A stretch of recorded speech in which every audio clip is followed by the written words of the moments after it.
Hey everybody, welcome back to the Glom Initiatives YouTube channel. It's Tracy. I appreciate you guys tuning in. We are moving into the second season. And today I want to talk to you about recovery.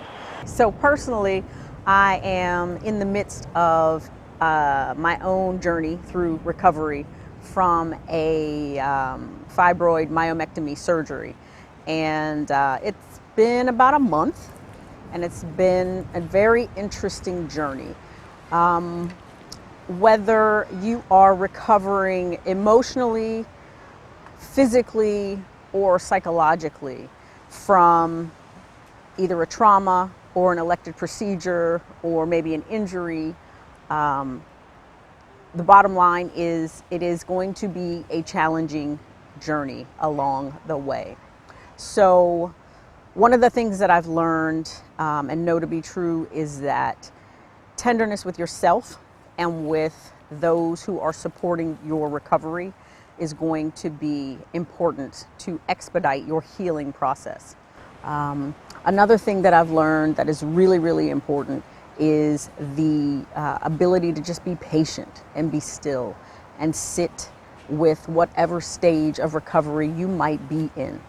I know that is very, very difficult for most people. Some people are horrible patients, and it's difficult for them to accept help or ask for help. But that patience and tenderness with yourself and the stillness as you are just coming to terms with and acknowledging and accepting your limitations in the moments of healing and recovery are going to bring you peace that allows your body and your immune system to really concentrate on rebuilding and repairing those tissues, or rebuilding and repairing those psychological processes that may have been damaged or altered during the trauma or the accident. And also allows you to emotionally sit with your pain, sit with the discomfort, sit with the limitations. One of the things that's really challenging for me is acknowledging limitations. I am learning, I'm getting better. I don't like the word limits. I don't like the notion of limits. However, they are real, and we have to acknowledge that these things exist. So it's important to give yourself that time and that luxury to just acknowledge that you're in a place that is different than you were prior to the event. However, it is not necessarily forever. It's a moment in time, and you will have an opportunity through healing and recovery to regain, the limited mobility, the limited emotional context, the limited cognitive ability, your ability to get out and do the things that you want to do. You can and you will recover if you take the appropriate steps to make those things happen. So as we are honest with ourselves about the limitations that we do have during that recovery process, we can take a few steps that will help us accelerate our healing and help the people who are also helping us heal. Number one, we can ask for that help. So be willing and allow yourself to be vulnerable enough to ask for the support that you need, ask for the help that you need. You need to be able to articulate your needs to others. It is difficult to say the words, "I need help." At least it has been for me in the past. So practice that sentence to the people who are supporting you and giving you care. I need help with standing up. I need help with making myself a sandwich. I need help getting to the bathroom. Like, these are fundamental experiences and tasks that you may not be able to accomplish on your own. So the humility and the honesty just to ask for that help is going to give you another level of attachment to yourself, and also probably help the relationships with the people that are around you that are supporting your healing and your recovery. The next thing we can do is modify our behavior. This is going to be a must during recovery. You're going to have to do things differently until you can get back to 100% you. So that means moving more slowly, or not moving at all, or allowing somebody else to grocery shop for you, or going to bed earlier than you typically do, getting more sleep.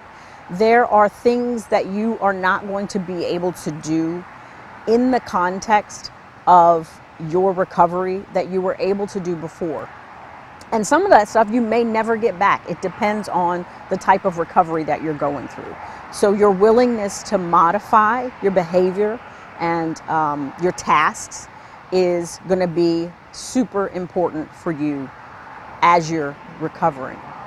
And then the last thing that you can do, and one of the things that I put into practice as I was laid up for a good 2 weeks on the couch and not able to move a lot at all, was to really examine my thought process and what I believe to be true, and see if I could find something new in the time that I had to just sit and think and examine and explore. And what I learned about myself was that I had some skills and some practices, but I needed to think about doing things a different way. Not just the modification. I really had the opportunity to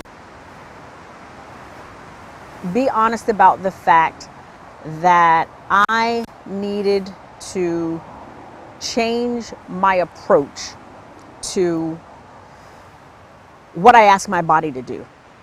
So I'm pretty ambitious. I'm on the go a lot. I'm building businesses. I have a lot of responsibilities. And on a psychological level, I have a lot of competencies.